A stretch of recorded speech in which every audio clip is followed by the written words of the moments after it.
Hello Nation, j'espère que vous allez bien. Je suis Lindsay Njonger et bienvenue dans le Mélind Mélo, une chaîne de contenu audio qui vous aide à briser les chaînes qui vous empêchent de vivre votre infinie grandeur. C'est vrai que ça fait déjà 3 semaines que je ne vous ai pas proposé un nouvel épisode. C'est tout simplement parce que, pour ceux qui ne le savent pas encore, j'ai récemment proposé officiellement mes services en tant que comédienne voix off et rédactrice web. Alors, il y a certains d'entre vous qui m'ont demandé, mais c'est quoi, au fait, la comédie voix off? Est-ce que tu fais rire des gens? Est-ce que tu fais de l'humour? Alors, aujourd'hui, je vais vous expliquer de façon brève, avant qu'on ne rentre dans le vif du sujet, ce que c'est que la comédie voix off. La comédie voix off consiste tout simplement à impliquer la voix d'un personnage qui n'est pas vu dans une scène. Et les domaines ou les champs d'application sont très vastes, allant des films aux séries, aux jeux vidéo, aux spots publicitaires et j'en passe. Donc maintenant, vous savez ce que c'est que la comédie voix off. Alors, aujourd'hui, j'aimerais vous parler de la multipotentialité ou de la multipassion. Je suis sûre que dans votre vie, vous avez déjà rencontré des personnes dites communément touche à tout. Ces personnes-là qui ont des compétences ou une passion dans plusieurs domaines. Ou peut-être même que vous en êtes une. Si on a déjà eu à vous demander ces questions, mais que fais-tu finalement dans la vie? Attention, tu vas te perdre. Concentre-toi dans un domaine pour réussir. Si c'est le cas, vous êtes sans aucun doute une personne multipassionnée. Et croyez-moi, il n'y a pas meilleure personne pour vous comprendre que moi.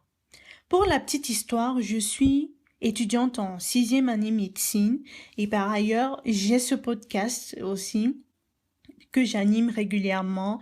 J'ai une marque de vêtements.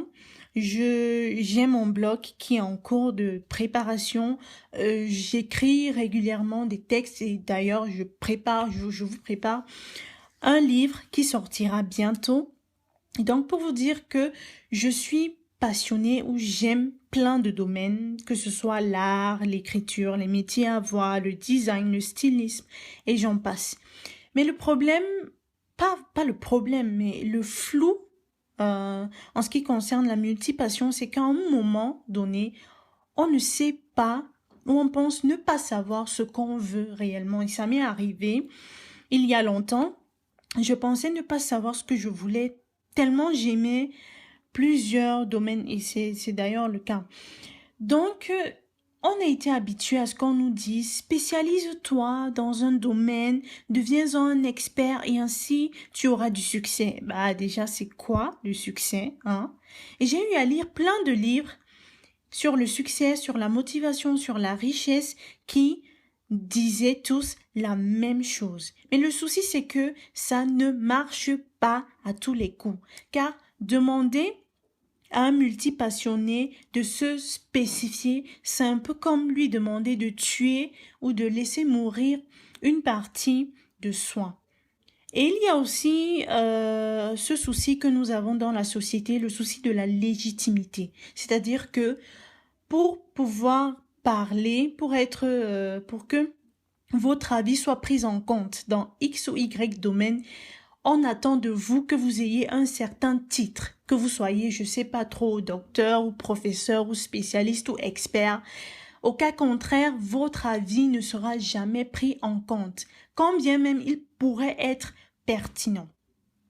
Mais avant de vous parler des conseils ou des stratégies que j'utilise au quotidien pour pouvoir gérer toutes ces passions-là, j'aimerais d'abord vous présenter les dangers de la multipassion. Oui, il y a des dangers. Premièrement, il faut savoir quelle est votre réelle motivation. Pourquoi faites-vous telle ou telle activité? Est-ce que c'est parce que vous aimez réellement ce que vous faites? Est-ce que c'est parce que cela vous rapporte? Et quand je parle de rapporter, ce n'est pas uniquement sur le plan pécunier, ça peut être aussi sur le plan de l'épanouissement personnel, du bonheur, etc. Ou alors, est-ce que vous faites des activités parce que vous voyez des autres personnes le faire ou vous voyez des personnes être très occupées et puis vous trouvez cela cool? Donc, demandez-vous premièrement quelles sont les réelles motivations pour lesquelles j'exerce telle ou telle activité. Deuxièmement, le deuxième danger, c'est il faut éviter de tomber dans la case de monsieur touche à tout et qui ne sait rien ou qui ne fait rien au final. Et ça rentre un peu dans le premier danger que je viens d'expliquer. Et à force de s'intéresser à tout, on pourrait se perdre et au final ne rien savoir ou ne rien faire. Donc, posez-vous ces questions-là. Troisièmement, évitez de tomber dans le piège de la lassitude. Très souvent, les personnes multipotentielles sont des personnes qui se lassent très vite, et cela dans plusieurs domaines, pas uniquement dans le monde professionnel, mais également parfois dans le domaine relationnel. Vous allez les voir.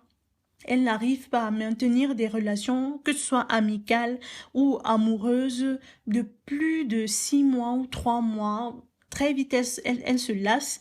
Ou alors, dès qu'elles ont un nouvel objet, elles se lassent en quelques temps. Dès qu'elles ont un nouveau téléphone, elles se lassent, elles en achètent un autre, et ainsi de suite, ainsi de suite. Donc, évitez de tomber dans la lassitude. Maintenant, nous allons voir les conseils ou les stratégies pour pouvoir gérer au mieux tout ce feu-là qui brûle en nous, ce feu de passion, d'amour qui brûle en nous. Donc, je vous ai préparé 3 stratégies.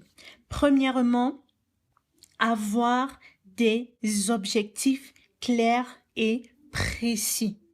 Avoir des objectifs sur le court terme, sur le moyen terme et sur le long terme. C'est très important parce que cela vous permettra de vous organiser, d'organiser votre énergie en fonction de ces objectifs-là. Deuxième conseil, choisir sa passion ou organiser ses passions en fonction de ces objectifs-là, de ces intérêts-là. Troisième conseil, essayez des activités qui requièrent des compétences dans plusieurs domaines ou alors des métiers dits couteau suisse, des métiers dits à couteau suisse, c'est-à-dire des métiers qui vont vous demander d'avoir des connaissances dans plusieurs domaines. Ou alors, vous pouvez vous inspirer de phénomènes divers et les appliquer dans une activité. C'est en quelque sorte aussi la créativité. Je vous prends un exemple. Je suis passionnée ou j'aime beaucoup les débats, j'aime beaucoup les échanges, j'aime beaucoup les discussions, les longues discussions profondes et riches. Et c'est justement à l'issue de ces discussions-là que je trouve des sujets ou des thèmes pour les épisodes de podcast. Ce qui fait que quand je m'engage dans une discussion, je sais que je ne suis pas en train de perdre mon temps parce que à coup sûr, soit je vais apprendre quelque chose de nouveau, soit je vais découvrir un nouveau domaine, soit je vais en tirer un sujet ou un thème pour mon podcast. Quatrièmement et dernier conseil, ne pas avoir peur de changer ou de renaître ou de se refaçonner une fois que l'on a eu la sensation d'avoir fait le tour. Mais attention, bien évidemment, à ne pas tomber dans le piège de la lassitude. Donc, pour résumer, les multipassionnés sont des personnes qui ont des passions dans plusieurs domaines, qui ont des compétences dans plusieurs domaines, et il faut savoir que ce n'est pas ce n'est pas, comment dirais, ce n'est pas une maladie, ce n'est pas un fléau, c'est normal. C'est normal d'être passionné par plusieurs domaines. Il faut juste savoir s'organiser et éviter les pièges, c'est-à-dire reconnaître sa réelle motivation, éviter de tomber dans la lassitude, éviter de tomber dans le touche-à-tout et avoir des objectifs clairs, concis, organiser ses passions en fonction de nos objectifs à court, à moyen et à long terme. Troisièmement, essayer des activités ou des métiers à couteau suisse. Et quatrièmement, ne pas avoir peur de changer ou de se refaçonner.